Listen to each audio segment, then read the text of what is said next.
पंचलाइट कहानी के लेखक फणीश्वरनाथ रेणु है। ये जो कहानी है ना, पूरे गांव देहात के रीति रिवाज से लिया गया है, जिसमें एक महतो टोला के लोग ने जिंदगी में पहली बार एक पंचलाइट खरीद के लाता है, लेकिन बावन और यादव टोला के लोग उसको किस तरीके से चिढ़ाता है ना, पूरा का पूरा कहानी देखेंगे इसमें। चैप्टर स्टार्ट करने से पहले महतो टोला के लोगों से मिल लीजिए। ये है सरदार, जो कि महतो टोला का मेन आदमी बोल सकते हैं या मुखिया बोल सकते हैं। फिर आता है दीवान। दीवान साहब को एक तरह का मंत्री बोल सकते हैं, जो कि हमेशा मुखिया के साथ रहता था। फिर आता है क्या गुलरी काकी की बेटी मुनरी, और इसका लवर गोधन। गोधन न उस लड़की से बहुत ज्यादा प्यार करता था और उसी गांव में रहता था दोनों। चलिए स्टार्ट करते हैं। एक गांव में ना सब मिलाकर 8 पंचायतें हैं, और हर एक पंचायत में जो अलग अलग जाति है, सबका अलग अलग ग्रुप बना हुआ है। चाहे बात करें यादव का, तो यादव टोली हो गया, महतो टोली होगी, बाभन टोली होगी, जितना भी जाति है ना उसका एक अलग अलग टोली बना हुआ है। तो सब टोला के पास जो है ना पंचलाइट था, लेकिन जो एक महतो टोला था उसके पास नहीं था। और पहले के जमाने में जिसके पास पंचलाइट रहता था ना, वो समझिए ज्यादा समृद्ध हो गया, बहुत ज्यादा पैसा वाला समझिए वो टोला हो गया, या बहुत ज्यादा एडवांस हो गया वो टोला वाला। तो सब टोला वाला के पास था, एक जो महतो टोली था उसके पास नहीं था। तो सब उसको चिढ़ाते रहता था, तुम्हारे पास तो नहीं है, तुम लोगों के पास तो एकता ही नहीं है, जो खरीदोगे कहाँ से खरीदोगे, पैसा है जो खरीदोगे। फिर क्या हुआ, रामनवमी का मेला लगा हुआ था, तो पिछले 15 महीने के दंड जुर्माने के पैसे जमा करके महतो टोली के पंचों ने पेट्रोमैक्स खरीद ही लिया अंत तक। अब यहाँ ना कुछ चीजों को जान लीजिए कि पंचलाइट क्या होता है और पेट्रोमैक्स क्या होता है। पेट्रोमैक्स जो है सबसे पहले जर्मनी में बना हुआ था, इसलिए इसका नाम जो है पेट्रोमैक्स थोड़ा जर्मनी टाइप का लगता है। और ये जिसके पास रहता था ना, बहुत ज्यादा अमीर समझिए। पहले क्या होता था, लालटेन रहता था, लालटेन का एडवांस वर्जन समझ लीजिए पेट्रोमैक्स। लालटेन में क्या रहता है, आप तेल डालिए और आग लगाइए, जलना शुरू कर देगा, लेकिन ज्यादा लाइट नहीं देता था।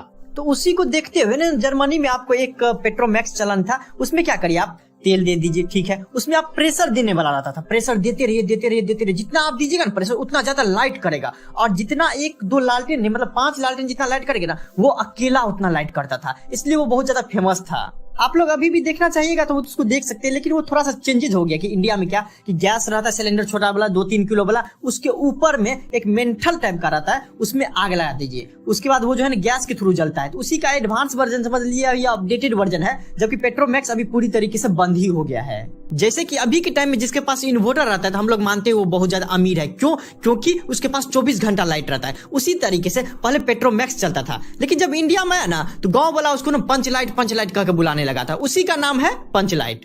अब चलिए मेन टॉपिक पे आते हैं। जैसे ही खरीदा मेला में, तो 10 रुपया बच गया। 10 रुपया बचा तो सब बोला कि अब जो है पूजा पाठ के लिए सामग्री ले लेते हैं, क्योंकि पंचलाइट तो खरीद लिए हैं, अब उसका तो पूजा पाठ भी करना है ना, तो जितना बचा हुआ सामान ले लेते हैं पूजा पाठ के लिए। तो मेले से खरीद के जब आ रहे थे, तो पीछे सरदार साहब थे, दीवान साहब थे, पंच वगैरह था, मतलब जो मेन आदमी था ना महतो टोली का, सब गया था मिलकर खरीदने के लिए। तो जब आ रहा था रास्ते में, तो ब्राह्मण टोली पड़ता था। ब्राह्मण टोली का एक फुटंगी झा था, वो बीच में टोक दिया। ओहो, कितने में लालटेन खरीदे हो महतो जी?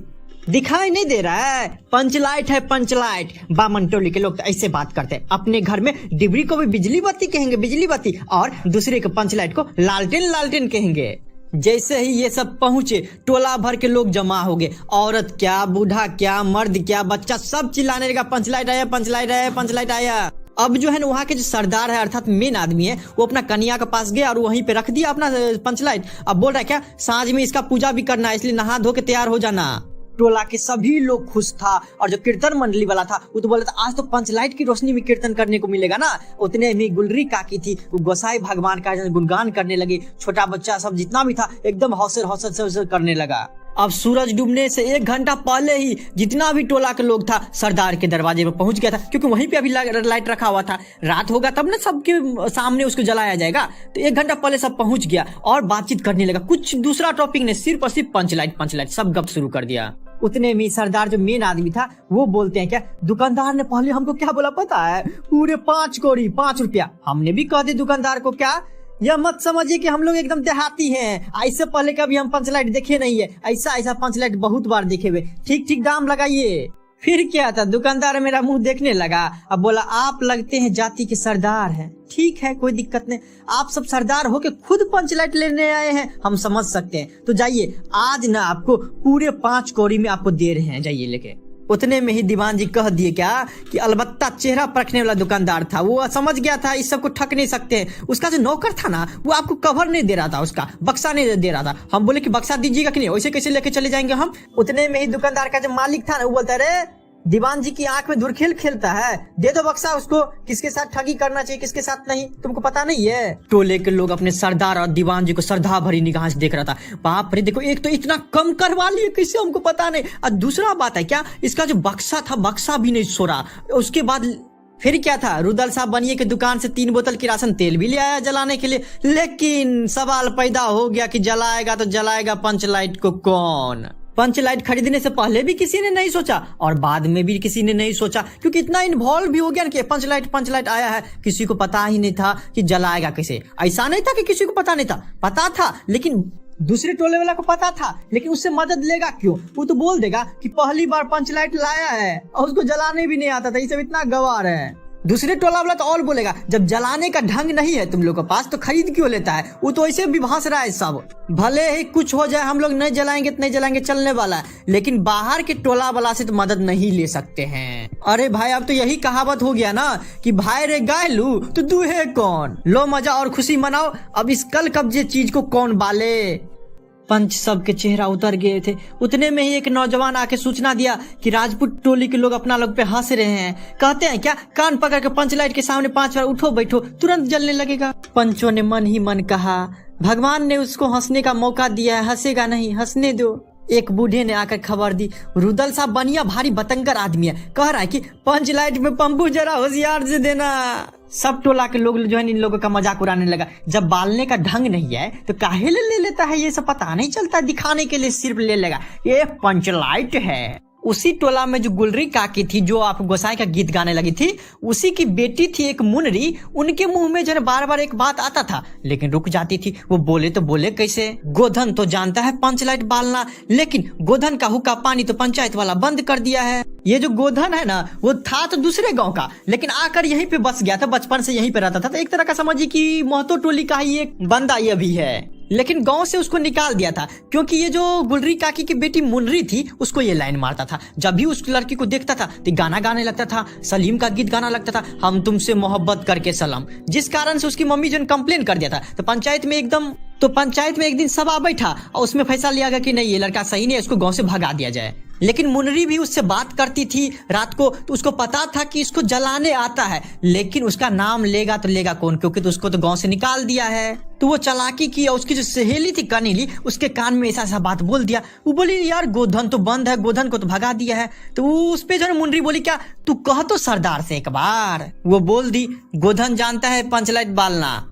अब क्या था, जितने भी सरदार लोग था, दीवान लोग था, एक दूसरे का चेहरा देख लिया कि हम तो इसको भगा दिए हैं, इसका हुक्का पानी तो बंद कर दिए हैं, उसको तो नहीं बुलाएंगे। लेकिन सरदार फिर सोचा और बोला, क्या जाति की बंदिश क्या, जबकि जाति की इज्जत ही पानी में बह रही है। क्या जी दीवान, क्या कहा जाए। पंचों ने एक स्वर में ही कहा, ठीक है, अब तो पूरा टोला का ही इज्जत समझते हैं कि दाव पे लगा हुआ है, तो लास्ट ऑप्शन वही सही है, ठीक है उसको बुला लिया जाए।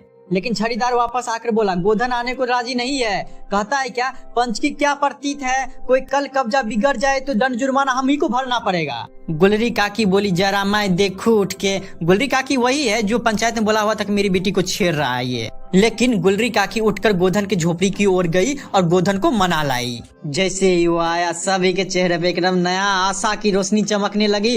गोधन चुपचाप आया और पंचलाइट में तेल भरने लगा। फिर गोधन ने पूछा कि स्पिरिट कहाँ है, बिना स्पिरिट के कैसे जलेगा, ये लाए हैं कि नहीं स्पिरिट। अब लो दूसरा बखेरा खड़ा हो गया, ये सब भी नहीं जानते था स्पिरिट है क्या, वो सब सिर्फ गया था पंचलाइट लेके आ गया था। सभी ने मन ही मन सरदार दीवान और पंचों की बुद्धि पर अविश्वास प्रकट किया। बिना बुझे समझे काम करते हैं ये लोग, ले आया सिर्फ पंचलाइट बस हो गया। लेकिन गोधन बहुत होशियार लड़का था, तो बिना स्पिरिट का ही जो है जलाने का कोशिश कर रहा था। फिर वो बोला, क्या थोड़ा गरी का तेल ला दो। फिर क्या थी, मुनरी दौड़ी दौड़ी गई और एक मलसी गरी का तेल ले आई। गोधन पंचलाइट को पंप देने लगा। गोधन कभी मुंह से फूंकता, कभी पंप की चाबी घुमाता। थोड़ी ही देर बाद क्या हुआ, पंचलाइट में सनसनाहट की आवाज निकलने आई और धीरे धीरे रोशनी बढ़ना शुरू हो गया। उतने में ही उदासी के बादल हट गए और सब आदमी उल्टा जो है गोधन को बड़ा काबिल लड़का समझने लगा। बाप रे, जला दिया। और सरदार सबको बुद्धिहीन समझने लगा। अंत में पंचलाइट की रोशनी से जो महतो टोला था जगमगा उठा और कीर्तन के लोगों ने एक ही स्वर में कहा, स्व महावीर स्वामी की जय हो। गोधन ने अब तक सबका दिल जीत लिया था। मुनरी ने हसरत भरी निगाहों से गोधन की ओर देखा। दोनों के बीच आंखें चार हुआ और कहा सुना जो भी था दोनों का माफ कर दिया गया। सरदार ने गोधन को बहुत प्यार से पास बुलाकर बोला, तुमने आज जाति का इज्जत रख लिया, तुम्हारा 7 खून माफ, खूब गाओ सलीम का गाना, आज से मुनरी तुम्हारी। गुलरी काकी भी बोल दिया, आज रात का खाना मेरे तरफ से गोधन तुमको। गोधन ने प्यार भरी निगाहों से मुनरी की ओर देखा, जिस कारण से मुनरी शर्मा गई और अपनी पलकें झुका ली। यहीं पे पूरा खत्म हो जाता है। धन्यवाद।